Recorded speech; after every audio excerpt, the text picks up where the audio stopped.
सरकार में रहकर अंदर असेंबली में बात कर सकते हैं। हमने इनसे यही एक रिक्वेस्ट की, क्योंकि ये राहुल जी के भी बहुत करीब हैं, ये 20 साल से कांग्रेस संगठन में है। यहाँ ज़मींदारी के अलावा और कोई जरिया नहीं है मतलब पैसा कमाने का। यहाँ का नौजवान शुपैया जाता है वो सेब उतारने के लिए, मजदूरी के लिए, वहाँ हिमाचल लोग जाते हैं। ये मेरी आपसे इफ्तिकार साहब रिक्वेस्ट है कि ये बात हमारी राहुल जी तक पहुँचाएँ आप हमारी आला हुकाम और ख़ास करके जो हमारे JKPCC चीफ इस वक्त तारिक साहब करा हैं, उन तक भी आप ये बात अच्छे से पहुंचाएं कि किसी भी तरह इन इलाकों को वो परेशानियों से बाहर निकाल लाए। बड़ी दुख की बात है कि यहाँ कुछ दिन पहले एक आग जनी की घटना हुई और जिसमें 84 परिवार जो थे वो इसकी लपेट में आ गए। दिन को ये घटना हुई और उसमें पूरा गांव का गांव तबाह हो गया और इसमें सबका जान तो बच गई, लेकिन उनका जितना मकान सामान वो सारा तबाह हो गया। आज हमने यहाँ आके देखा, हमारा कांग्रेस का डेलीगेशन यहाँ आया, हमारे PCC प्रेसिडेंट जनाब तारिक हमीद करा साहब ने उनकी डायरेक्शन पर, मैं राजौरी से MLA हूँ और पार्टी का जनरल सेक्रेटरी भी हूँ, मेरे साथ श्यामलाल भगत जी जो ex-MLC और हमारे पार्टी के सीनियर लीडर हैं, और यहाँ से हमारे होनहार कांग्रेस के कैंडिडेट इंदरवाल के ज़फ़रुल्लाह साहब, हम लोगों का डेलीगेशन यहाँ आया और पार्टी ने हमें भेजा कि आप जाओ, लोगों की बात देखो, लोगों को देखो कि वो किस तकलीफ़ में रह रहे हैं,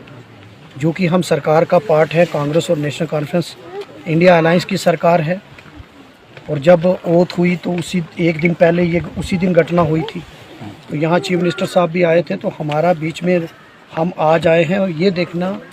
आपके दुख दर्द यहाँ के लोगों से बात करने के लिए कि सरकार की तरफ से क्या सहायता मिली है और किन किन चीज़ों की ज़रूरत है, ताकि हम यहाँ इनसे बात की है हमने। और जो इन्होंने इश्यूज़ रेज़ किए हैं, सबसे पहला मुद्दा जो इन्होंने बताया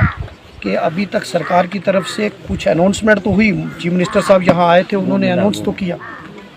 लेकिन यहाँ अभी तक इनके रहने के लिए कोई इनका ठिकाना नहीं बना। ये सब लोगों के घरों में रह रहे हैं, जो कि अब सर्दी आने वाली है, यहाँ बर्फ़बारी का मौसम है, बर्फ़बारी होने वाली है, 2-4-5 दिन में अगर बारिश होगी तो बर्फ़ पड़ जाएगी।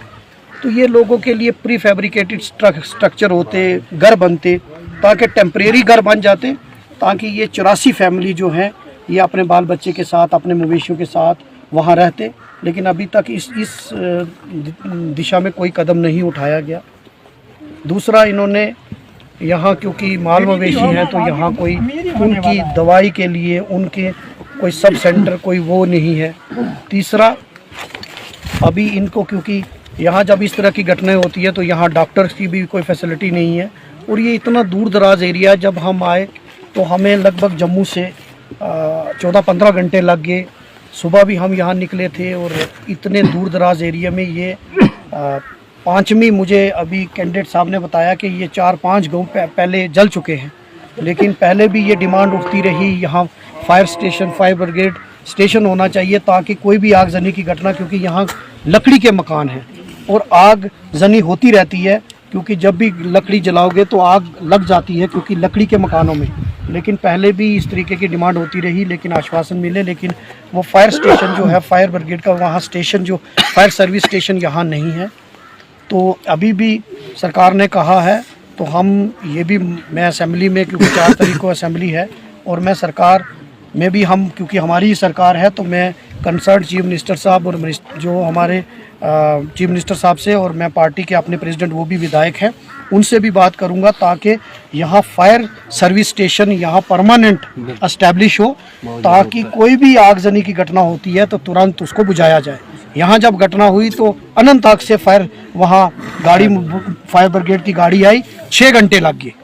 तो जब तक 6 घंटे में ये तो सब तबाह हो गया। और आज यहाँ मैंने देखा बड़े परेशान हैं लोग और परेशानी का सबब है ठंड होने वाली है, इनके पास छत नहीं है। तो हम सरकार से भी मैं डिमांड करूंगा, क्योंकि एलजी साहब को भी यहाँ आना चाहिए और मुझे बड़ी वो अभी तक नहीं आए, और क्योंकि यूटी है तो एलजी साहब आएंगे तो और आसानियाँ पैकेज और आसानी हो। और सबसे बड़ी दुख की बात है कि यहाँ से लोगों ने वोट दिया, यहाँ का जो एमपी है वो भी केंद्र में मंत्री हैं और उनको यहाँ आना चाहिए था लोगों के दुख दर्द में। आज सियासत की बात हम नहीं करते, लेकिन जब कोई मंत्री है केंद्र सरकार में जो वो ज़्यादा हेल्प कर हो सकती है तो वो यहाँ नहीं आए। दुख की बात है कि उनको लोगों के दुख तकलीफ में रहना चाहिए। ये दिल्ली की सरकार, मोदी सरकार कहती है कि हम गरीब लोगों के साथ हैं, तो उनको एमपी साहब को यहाँ आना चाहिए। उनका ये लोकसभा क्षेत्र है, लेकिन आज हम यहाँ जो इन्होंने मुद्दे रेज किए, मैं ये बात कहूँगा कि यहाँ कॉलोनी बनाई जाए इन 84 लोगों के लिए, और सरकार कॉलोनी बनाए, क्योंकि ये बिल्कुल तबाह हो चुका है। इनका पैसा इस गांव को अडॉप्ट करें ताकि एक एग्जाम्पल सेट हो वहाँ यहाँ इस तरीके से कॉलोनी बनाए। क्योंकि अब अगर आप कुछ पैसा देंगे, 1 लाख 1.5 लाख 2 लाख में एक घर नहीं बनता, क्योंकि घर इनका उजड़ चुका है। अब सरकार जिम्मेदारी ले और सरकार यहाँ इनको घर बना कर दे और उसमें प्रॉपर वॉशरूम, टॉयलेट की फैसिलिटी हो, पूरा सैनिटरी सिस्टम हो, ताकि एक एग्जाम्पल सेट हो। ये दूर दराज का एरिया, यहाँ बड़ी खूबसूरत जगह है, टूरिज्म यहाँ हो सकता है, लेकिन रोड कनेक्टिविटी की वजह से यहाँ लोगों को बड़ी परेशानी हो रही है। और यहाँ के लोगों ने आज एक और डिमांड रखी कि यहाँ टनल